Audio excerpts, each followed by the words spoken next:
It's my sixth attempt at recording this video. The first four attempts were done on my phone, but my mobile design kept on crashing because I've had my phone for over 4 years and just I think that like Samsung and Apple and shit just they actually like cause your phones to go shit to force you to buy a new one. And then try recording it on my iPad because that's what I'm gonna do. I'm just gonna record videos on my iPad until I get a new phone, which it's gonna be a long time before I get a new one because I have no job and no money. Um so fifth attempt I did it on my iPad, but an ad popped up and I closed the ad, but the music for the ad kept on still playing and I didn't want to get copyrighted, so I'm just gonna start over. I didn't even get that far. So I'll point out when I get to the bit that I got to. Like the first attempt was the furthest I went. Every other attempt, it got less and less. So let's do this. Best actress in a supporting role. Divine Joy Randolph from the Holdovers one. Holdovers is great. Barbie sucked, especially America Ferrera's character. And Oppenheimer was great, but Emily Blunt didn't really do much because she was his wife. She wasn't one of the scientists or anything like that. So between her and Divine Joy, I'd rather have Divine Joy because she was more prevalent. She had more stuff to do. And I mean, I'm trying to think. Emily Blunt's character did do a couple of things. Like there was acting in there, but with Divine Joy, you had the whole. I don't want to say subplot, but the whole thing of her husband dying and shit like that. So I'm glad she won. Best animated short film. I've never heard of any of these, so I don't really care. Best animated feature. The Boy and the Heron. Now I haven't seen it. I would have hoped that the Cross Spider Verse one, but I get why Boy and the Heron won. You know, it's seeing guy does all the Studio Ghibli films, can't just constantly pumping out masterpieces. So I have no problem with the Boy and the Heron winning. Best writing and original screenplay. Anatomy of a Fall. I mean, the only one of this I've seen is my not Maestro, the Holdovers. So if I had seen Anatomy of a Fall, maybe I'd have a different opinion. I don't know. Best writing adapted screenplay, American Fiction. Here, right, American Fiction. I know of this film because Jeffrey Wright starred in a Jeffrey Wright, great actor, Westworld, What If, The Batman, all that. So I looked at the plot and I was like, why the fuck would Jeffrey Wright do this? And from what I remember, the plot is basically his character is a writer and he writes, black stories, but his publishers and all that, they are white and they just exploit him for money. And that won over a film about the Holocaust, the Zone of Interest. So the made up oppression won over the real oppression. Best makeup and hairstyle with Poor Things. I mean,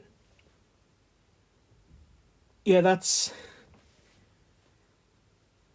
because Willem Dafoe's character was heavily deformed, and I think there might have been another character or two that was deformed. That obviously won over things like Oppenheimer, and I mean I didn't see Maestro, but I doubt there'd be much in there that's like that. So yeah, best reduction design, Poor Things. I mean, yeah, that's no surprise there. Best call, I think best makeup hairstyle as far as I got. So best costume design, Poor Things winner. Um,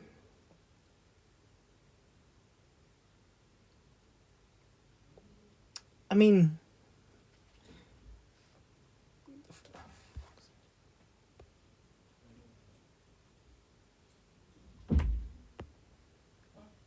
problem with this is I can't pause. So the problem with all of these is that it's just clothing. Like, Poor Things, Oppenheimer, Napoleon, and Colors, they are all, well, except for Poor Things, they're all biopics. They take place, they're all period pieces. So the clothing is just of the period. Whereas if it were, this is going to sound cringe as fuck, but I can't think of a better example. If it were a superhero film, where you have, like, costumes, suits, then that would be more, I don't know, impressive. So I don't really. I feel like for best costume design, it's this kind of, and makeup and all that. If it weren't for Willem Dafoe being deformed, it would all be just, I guess, bias. Like, the people that vote on this, which film did they like more? Best international feature, zone of interest. I mean, I've never heard of the others, so go on. Plus, it's a Holocaust film, so yeah. Best actor in a supporting role, Oppenheimer, Robert Downey Jr. That's great. I didn't mind Robert De Niro in Killers of the Flower Moon, even though I didn't like the film. Ryan Gosling and Barbie fucking sucked, and Mark Ruffalo in Poor Things wasn't the best. His English accent was just not that good. Best visual effects, Godzilla -1. I mean, I'd rather the creator have won, but honestly, I'm surprised the creator was nominated for anything, because it's don't get me wrong, it's great, but it's very average. Best editing, Oppenheimer. Unless they do something really impressive, I don't really care about editing. Documentary short film, I don't watch documentaries. Although, based on this title, ABC of Book Bannon and Everything Happened in early 2023, this is probably going to be about, like, The Handmaid's Tale. Except for the fact that, people kept on saying, oh, they're banning all these books, but they're not banned. It's just children are no longer allowed to read them. Because even if you ignore all the shit that children really shouldn't be reading in The Handmaid's Tale, they're not going to get it anyway. Like, because the language in it is so complex. I mean, documentary feature again. Cinematography. Yeah, Oppenheimer or Poor Things. I would lean more towards Poor Things. Best live action short, Wonderful Story of Henry Sugar. Let's go. I really need to blow my nose, but I'm just gonna have to wait. Best sound, Zone of Interest. I don't even know what they mean by sound, because it's not like it's anything to do with score, because score is its own category. So, once again, don't really care. Best music original score, Oppenheimer. Yes, Oppenheimer definitely should have won the score of it. Like,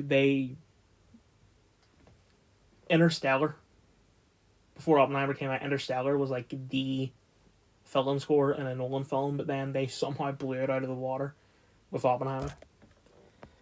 Best music original song, what was I made for from Barbie? I don't actually know what that is. I don't remember, but I'd rather one of the, like, Fire Inside Flaming Hot or It Never Went Away, American Symphony one. I guess it's better than I'm Just Ken, because you see, because it's Ryan Gosling, people love I'm Just Ken, and they just, literally me and all that. But the whole thing of I'm Just Ken is that it's him admitting that he's a fucking loser. And it's coming from a fuck man standpoint. So It's not all bad, I guess. Best actor in a leading role, Cillian Murphy, Oppenheimer. Great. Don't get me wrong, Paul Giamatti was great in The Holdovers, but you know, it's fucking Cillian Murphy. Best director, Nolan for Oppenheimer. No surprises there. Best actress in a leading role, Emma Stone for Poor Things. Let's go. Best picture, Oppenheimer. Let's go. So, out of all, like everything that Barbie was nominated for, it won one. Fucking the fattest of L's.